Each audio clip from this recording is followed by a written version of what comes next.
Ministro, a oposição sempre critica muito também essa questão do contrabando de drogas, do tráfico de armas nas fronteiras, e muitos pedem uma ação mais proativa das Forças Armadas no controle desse contrabando. Como é que o senhor vê esse tipo de crítica que de vez em quando lá no Congresso a gente ouve muito partindo da oposição? Isso é normal. A oposição não dizia isso no governo Fernando Henrique, era a mesma coisa. Então vamos deixar bem claro que o seu papel da oposição e fazer o fundamental. Agora, o que tem que deixar claro é o seguinte: nós agora estamos trabalhando na formulação de um grande programa de sentinela da fronteira pelo SISFRON, por esse sistema de monitoramento de fronteira. Veja bem, o Brasil tem 15.725 quilômetros de fronteira, em números redondos. Você tem até o Pantanal, você tem fronteiras, com exceção um pouco no Acre, você tem fronteiras da Amazônia. Vamos começar da Amazônia. Fora a Roraima, que é uma região não de floresta, é uma região de savana, o resto tudo são florestas. Ou seja, você pega o Amapá, o Suriname, depois a divisa do Suriname, Suriname, Guiânia, Venezuela, Peru, Bolívia, na cabeça do cachorro ao noroeste do Brasil. Tudo isto é um tipo de fronteira, em que você tem fronteira com águas, com rios e divisas, digamos, naturais. Mas depois você tem no Acre, já na região do Acre, na divisa com a Bolívia, naquele departamento de Pando, você tem uma zona que são fronteiras secas. Depois começa as fronteiras do Pantanal, onde você tem o Rio Paraná, etc., Paraguai, Bolívia. Depois você desce para a fronteira seca no sul. Então você tem características distintas de fronteira. Agora, não é possível pensar em você estar presente em todos os pontos de fronteira.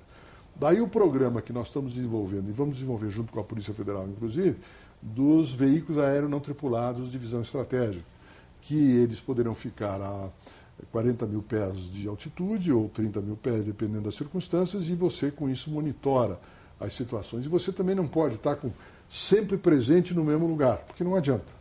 Aqueles contrabandistas então, driblam... você tem que ter uma forma de mobilidade, uma forma de distanciamento, em que nós poderíamos ter ações que possam ser comandadas pelo Exército, pelas Forças Armadas e com apoio logístico e inclusive institucional das polícias estaduais e federal, e também termos ações da Polícia Federal que serão comandadas pela Polícia Federal, mas cujo apoio logístico é do Exército. Logístico no sentido da condução, das linhas. E este plano nós estamos elaborando junto com o Ministério da Justiça para mandar à Presidência da República. Outra mudança importante durante sua gestão no Ministério da Defesa foi exatamente a retirada da área da aviação civil, da defesa, para a Presidência da República. As condições hoje de voo melhoraram no Brasil? Bom, eu não falo mais sobre isso, porque eu desde que... na verdade, eu vim para o Ministério da Defesa, no governo Lula, e o convite do governo Lula foi em decorrência desse problema da aviação civil. Mas a aviação civil estava no Ministério da Defesa por uma questão histórica só. Por quê? Porque a aviação civil nasceu na Força Aérea. Foi a Força Aérea no Brasil e aquelas ações de Chateaubriand na época e tal, começaram a dar musculatura à aviação civil e acabou ficando na mão da Força Aérea.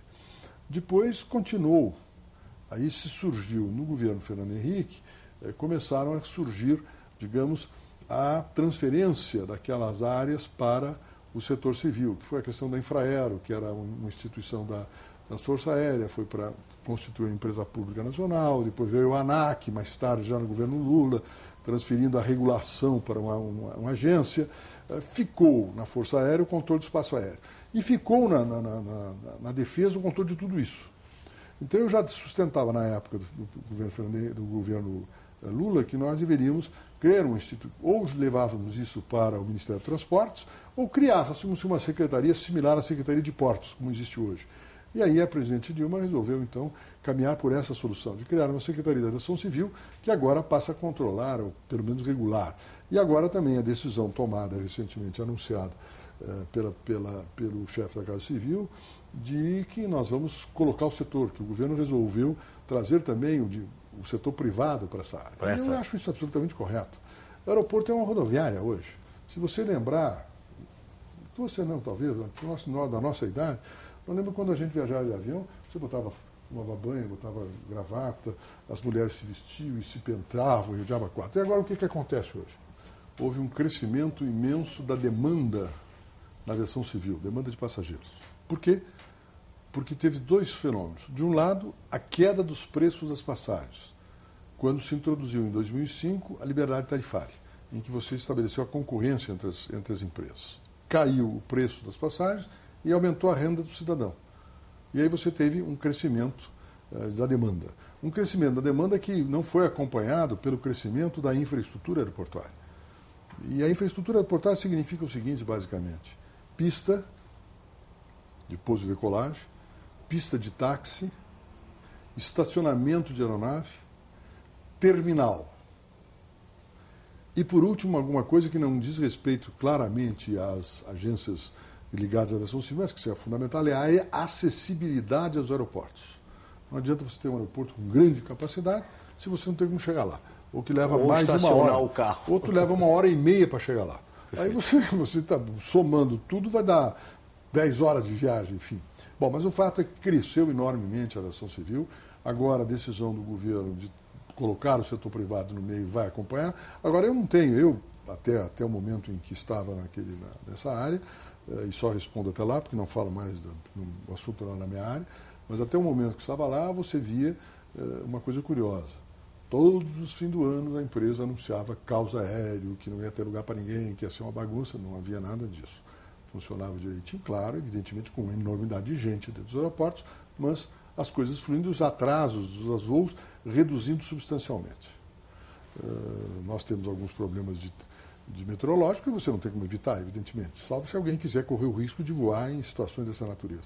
Agora, o fato é que a aviação civil no Brasil é a expressão do desenvolvimento do Brasil.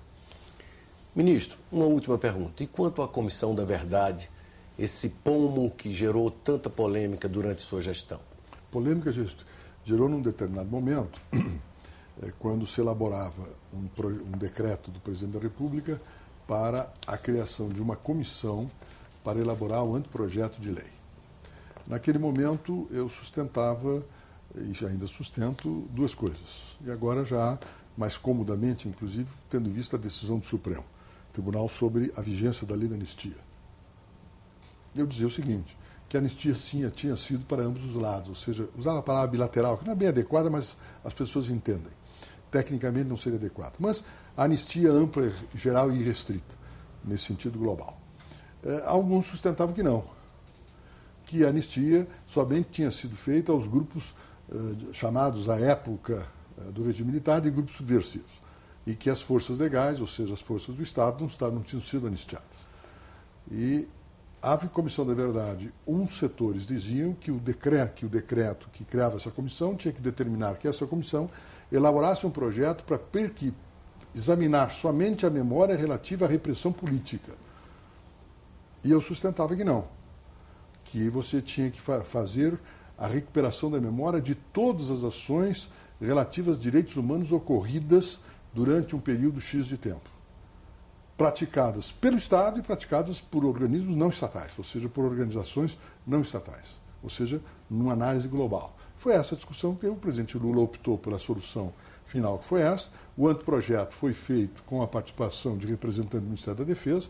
Nós estamos absolutamente favoráveis ao anteprojeto na sua integralidade, inclusive estou conversando com o Congresso Nacional, que é o órgão final que vai decidir definitivamente a matéria, no sentido de que caminhem para a aprovação do texto enviado pelo Executivo.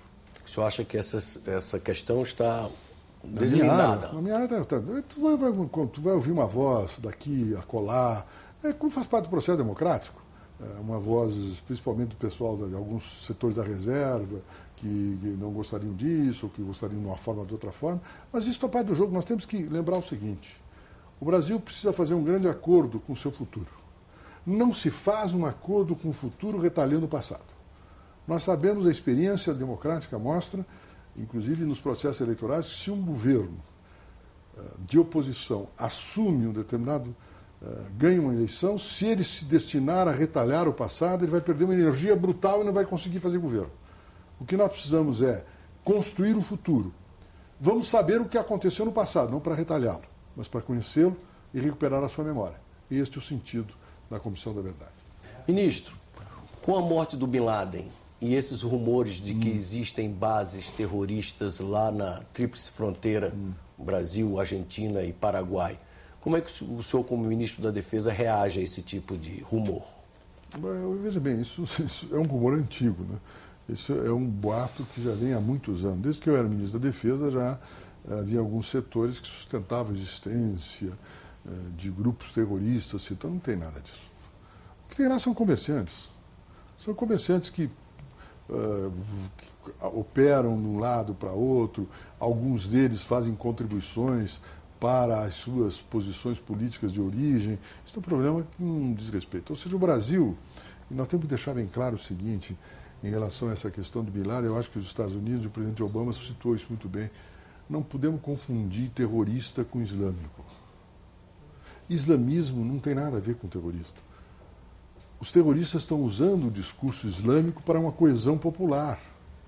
Mas os islâmicos não são terroristas. Na verdade, todos nós, aqueles que são religiosos, por isso eu tiro a palavra nós, aqueles que são religiosos, temos a mesma origem. Abraão. Todos somos filhos de Abraão, somos monoteístas do mundo.